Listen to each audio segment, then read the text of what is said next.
देवानी याआधी आपण आपल्या आयुष्यात घडणाऱ्या अनेक छोट्या मोठ्या गोष्टींचं निमित्त करून सेलिब्रेशन केलं आणि आज आपण पुन्हा नव्याने एकत्र आलो आणि आपल्या आयुष्याची सुरुवात केली. तर मग आज तर सेलिब्रेशन व्हायलाच पाहिजे. मग काय प्लॅन केलंयस? आम्हाला असं वाटतं की आम्ही जी तुझ्यासाठी जागा फायनल केली आहे ती आपण दोघंही प्रत्यक्ष जाऊन बघूया. जर तुलाही ती जागा आवडली तर लगेच बांधकामाला सुरुवात करूया. खूप छान प्लॅन आहे. जाऊया आपण. माझी काहीच हरकत नाही आहे.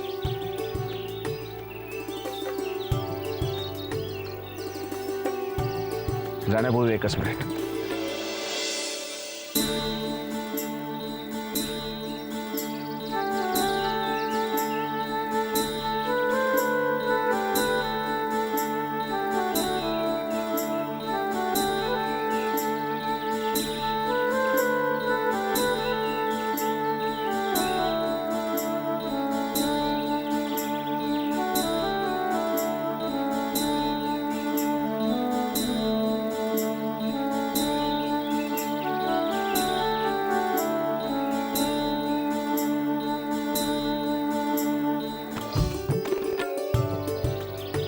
कशी दिसते?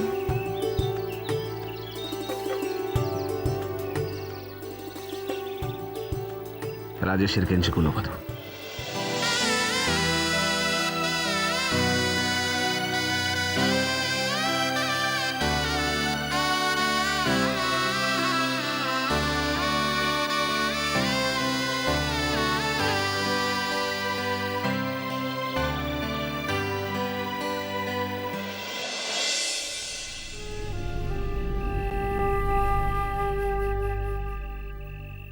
साक्षी,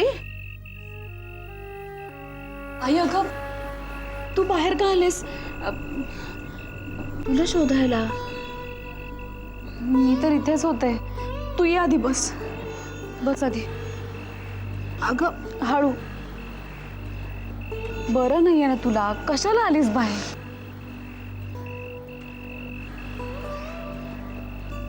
साक्षी, साक्षी,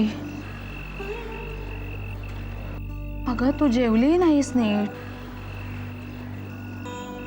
कशाला पुन्हा पुन्हा तोच तोच विचार करत बसतेस बाळा? त्याने काय होणार आहे? आई, अगं माझ्यामुळे तुझी ही अवस्था झाली आहे आणि तू म्हणतेस काय होणार? साक्षी, अगं माझ्या आजारपणाला तू कारणीभूत आहेस असं तुला कोणी सांगितलं? बघ, माझा आजारपण ही न टाळता येणारी गोष्ट होती. त्याला तू फक्त निमित्त झालीस एवढंच, बाकी काही नाही. नाही आई, मीच या सगळ्याला जबाबदार आहे. तू हे सगळं जाणून बुजून केलंयस का? नाही आई, पण आई अगं माझ्या आयुष्यात हे असं काही घडेल माझ्या ध्यानीमनी सुद्धा नव्हतं. राज माझा विश्वासघात करेल मी कधी स्वप्नात सुद्धा नव्हतं पाहिलं. लहानपणापासून IPS होण्याचं स्वप्न पाहिलं होतं मी आणि संशयित म्हणून माझ्याकडे पाहिलं जाईल याचा कधी विचार सुद्धा नाही केला मी. आई, आई हे असं अचानक माझ्या आयुष्यात कधी घडलं मला कळलं सुद्धा नाही. सतत सतत हेच विचार मनात सारखे येत आहेत. तू ते रडणं थांबव. आयुष्य जगायचं असेल तर हे सगळं असं का घडलं याचा विचार करणं पहिलं थांबव. आपण ठरवल्याप्रमाणे सगळं घडायला लागलं तर मग आयुष्य कशाला म्हणायचं? नाही आई, ज्याच्यामुळे हे सगळं झालंय त्याला मी नाही सोडणार. साक्षी, हे बघ, तुझ्या आयुष्यात जे घडायचं ते घडून गेलंय. कदाचित ते सगळं कुणालाच टाळता आलं नसतं म्हणून घडलंय असं समज. आता माझंच घे ना. तुमच्या दोघींसारखी माझी काही खूप मोठी स्वप्न नव्हती ग. माझं एक छानसं घर असावं, ते घर मी नीट छान सांभाळावं, माझं एक चांगलं कुटुंब असावं,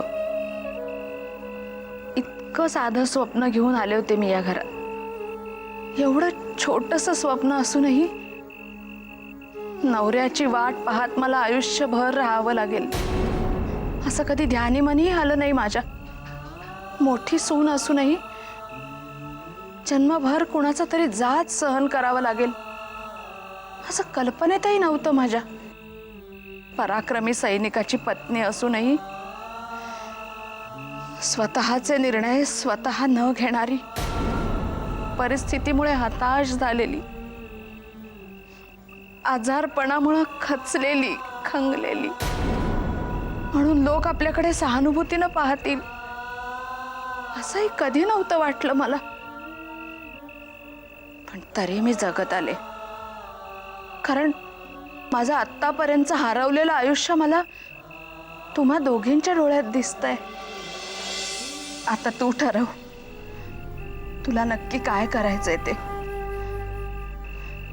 पण हे ठरवताना माझी हरवलेली साक्षी मला लवकरात लवकर सापडेल याची मात्र काळजी घे.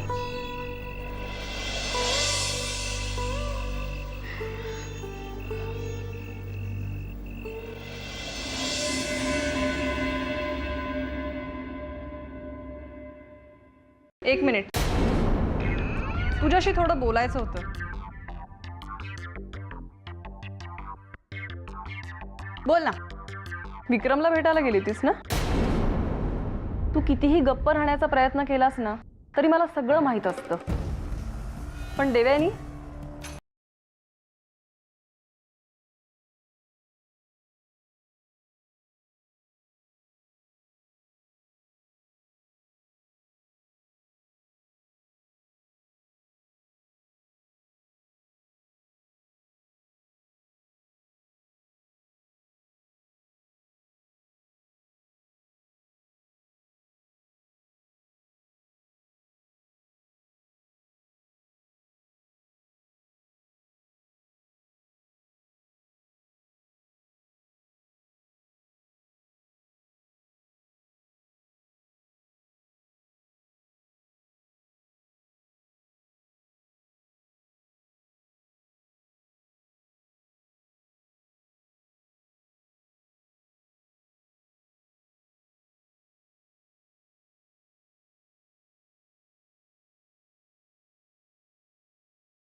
बोल श्रावणी. आता बोलण्यासारखं काय राहिलंय? काय झालं? कशाबद्दल बोलतेस तू? तुला काय झालंय तेच कळत नाहीये मला. जो विक्रमादित्य मी पाहिला होता ना तो सगळ्या जगाला आपल्या तालावर नाचवायचा, पण तोच विक्रमादित्य आज एका सामान्य मुलीच्या तालावर नाचताना दिसतोय. तुला देवयानीबद्दल बोलायचं का? हो, मला देवयानीबद्दलच बोलायचंय. अरे, केवळ स्वतःच्या स्वार्थासाठी तुझ्या घरच्यांबरोबर पैशाचा व्यवहार केलाय तिने आणि म्हणून तुला नकार दिलाय. विक्रम, तुला आजही असंच वाटतं की तिचं खरंच तुझ्यावर खूप प्रेम आहे? हे बघ श्रावणी, आम्ही आत्ताच देवयानीला भेटून आलोय आणि आम्हाला असं वाटतं की तिने तिची बाजू आमच्यासमोर मांडली. हे बघ विक्रम, ते सगळं जाऊ दे, ते मला माहिती आहे. मला त्या देवयानीशी काही घेणं देणं नाहीये रे. मित्र म्हणून मला तुझी खूप काळजी वाटते म्हणून सांगावंसं वाटतं. तू त्या देवयानीला अजून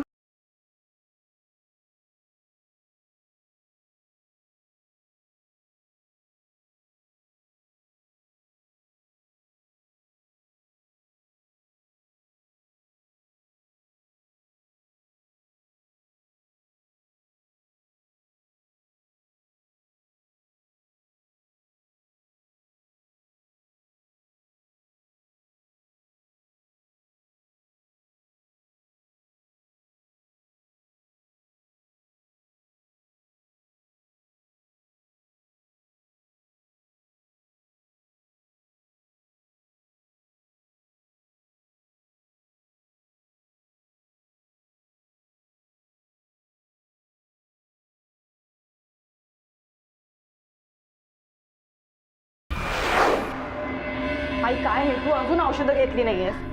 साक्षीने सुद्धा तुला दिली नाही. घे लवकर आता.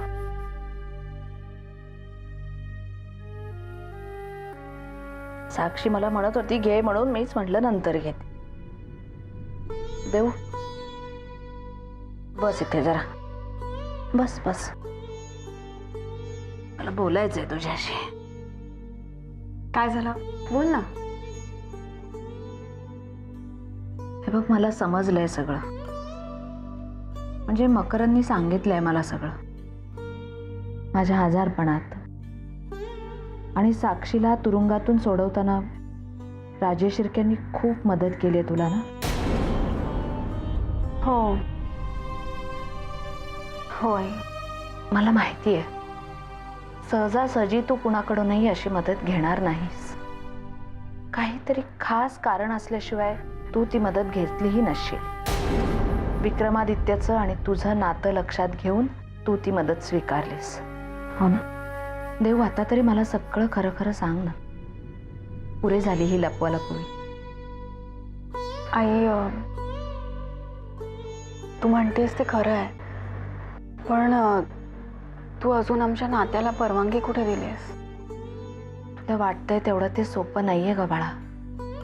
मी आई आहे तुझी, आणि हा तुझ्या आयुष्याचा प्रश्न आहे. तेव्हा जो काही निर्णय घ्यायचा तो सगळ्या बाजूनी पूर्ण विचार करूनच मला घ्यायला हवा ना. तुला नाही कळायची माझ्या मनाची घालमेल. जेव्हा आई होशील ना तेव्हाच कळेल. आई, मी पूर्ण विचार केला आहे. अगं, तुम्ही विचार करूनच निर्णय घेता का? साक्षीनं नाही का, तिच्या मनानं काय तो विचार करून निर्णय घेतला होता. पण जाऊ दे. आता तू मला एक सांग, तुझा विक्रमादित्यवर पूर्ण विश्वास आहे ना? हो. बस, मला एवढंच हवं होतं. देऊ, नाहीतरी दोघांच्या विश्वासावरच संसार टिकतो ग. आणि हे सगळं करताना माझ्या स्वार्थाचा काहीच विचार करत नाहीये मी फक्त तुझ्या सुखाचा विचार करते. आई, मला कळतंय. विश्वास ठेव माझ्यावर. मी कुठचंही चुकीचं पाऊल नाही उचलणार. माझा माझ्या दोघी मुलींवर पूर्ण विश्वास आहे. साक्षीच्या बाबतीत सुद्धा जे घडलं ना, त्यात तिचा अजिबात दोष नव्हता. आता कुठलाही निर्णय घेण्याआधी मला विक्रमादित्यला एकदा भेटायचंय, फक्त माझ्या समाधानासाठी. आई, मी सांगते त्याला, तो नक्की तुला भेटायला येईल.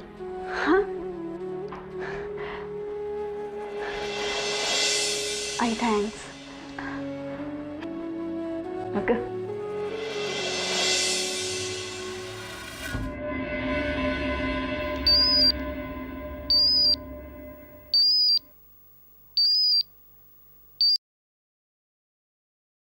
बोला. हाय. आज काय विशेष? स्वतःहून फोन केलास? का नको होता करायला? असं नाही, बोल ना. विक्रम, आईला ना तुला भेटायचं आहे. तू येशील घरी आईला भेटायला? अरे येशील म्हणून काय विचारतेस? नक्कीच येऊ मी. आणि असंही आपल्याला उद्या प्रॉपर्टी बघायला जायचं आहे, तेव्हा त्याचीही तुझ्या आईकडनं परवानगी घेऊ. चालेल ना? हां, पण त्याआधी आईला नक्की भेट. हां, देवाने आम्हाला जर शक्य झालं असतं तर उद्याच तुझ्या आईची आपल्या लग्नासाठी परवानगी घेतली असती, आणि जाताना तुला आमच्यासोबत आम्ही घेऊनही गेलो असतो. आता पुरे. हे जरा जास्तच होतंय. हां, अजिबात नाही. आम्ही तर आत्ताही तुझ्याशी लग्न करायला तयार आहोत, पण तुलाच घाई नाही आहे. पाच ठेवू फोन. जसं तुम्ही म्हणाल तसं बाईसाहेब. तुमच्या शब्दाच्या बाहेर आहोत का आम्ही? उद्या नक्की येतो आम्ही. Good night and sweet dreams. Bye. Hello, हां, I love you. Love you. Bye. Bye.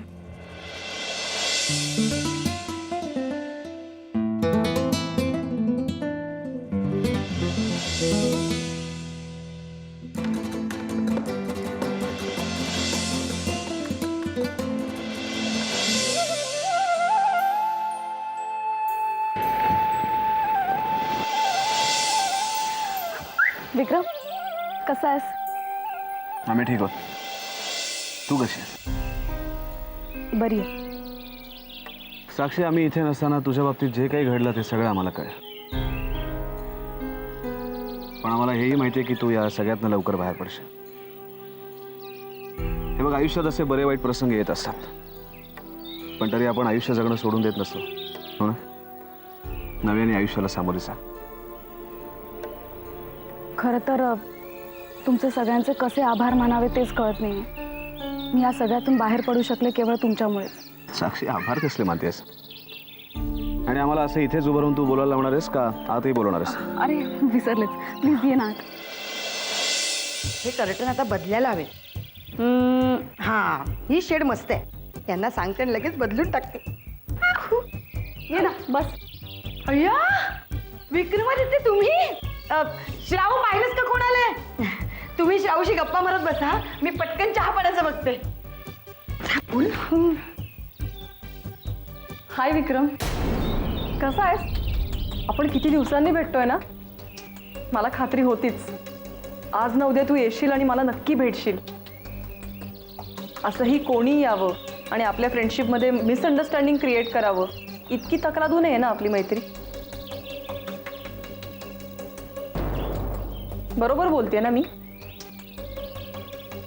साक्षी, अगं देवयानी कुठे आहे ना घरात? हो आहे ना आत. मी माझी वाट बघते तुझी. मी बोलवते, बस ना तू.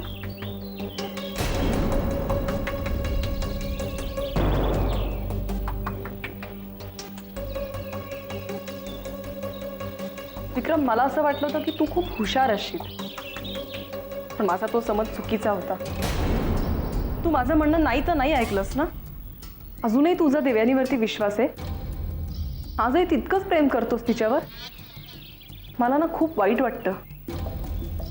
हे बघ, अजूनही वेळ गेलेली नाहीये. नीट विचार कर. या सगळ्यातून तुला बाहेर पडायला हवं तर मी मदत करेन. कसली वेळ आहे श्रावणी? कशातनं बाहेर पडायचं आम्ही? श्रावणी, तू काय बोलतेस आम्हाला खरंच काही कळत नाही. कळत नाहीये का कळून न कळल्यासारखं दाखवतोयस? श्रावणी, तुला जे काही समजायचं ते तू समज. फक्त सध्या एकच गोष्ट आम्हाला पूर्णपणे माहिती आहे, ती म्हणजे आमचं देवयानीवर आणि देवयानीचं आमच्यावर मनापासून प्रेम आहे. आणि आम्हाला एकमेकांपासून कोणीही दूर करू शकत नाही, कोणीही. आणि खरं म्हणजे श्रावणी, तुला आनंद व्हायला पाहिजे. तुझ्या बहिणीच्या आयुष्यातला हा सगळ्यात आनंदाचा क्षण आहे.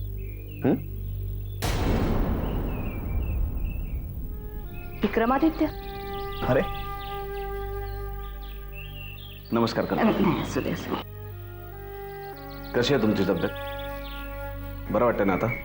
अगदी छान आहे माझी तब्येत. तुम्ही उभे का, बसा ना. नाही नाही, ठीक आहे. खरं म्हणजे पहिल्या प्रथम मी तुमची माफी मागायला हवी. माफी? तुम्हाला इथे बोलावून त्रास दिल्याबद्दल. पण तुम्हाला भेटणं माझ्यासाठी फार गरजेचं होतं. काय बोलते आई तुम्ही? असं बोलून तुम्ही आम्हाला लाजवताय. तुमचा अधिकार आहे आमच्यावर. तुम्ही कधी आम्हाला इथे बोलू शकता. आणि आम्ही असंही तुमच्यापेक्षा वयाने खूप लहान आहोत. हा तुमच्या मनाचा मोठेपणा झाला. विक्रमादित्य, जर तुमची काही हरकत नसेल तर मला तुमच्याशी जरा बोलायचं होतं.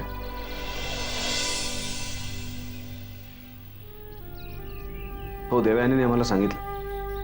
काय बोलायचं आहे? बोला ना. आपण आज जाऊन बोलूया.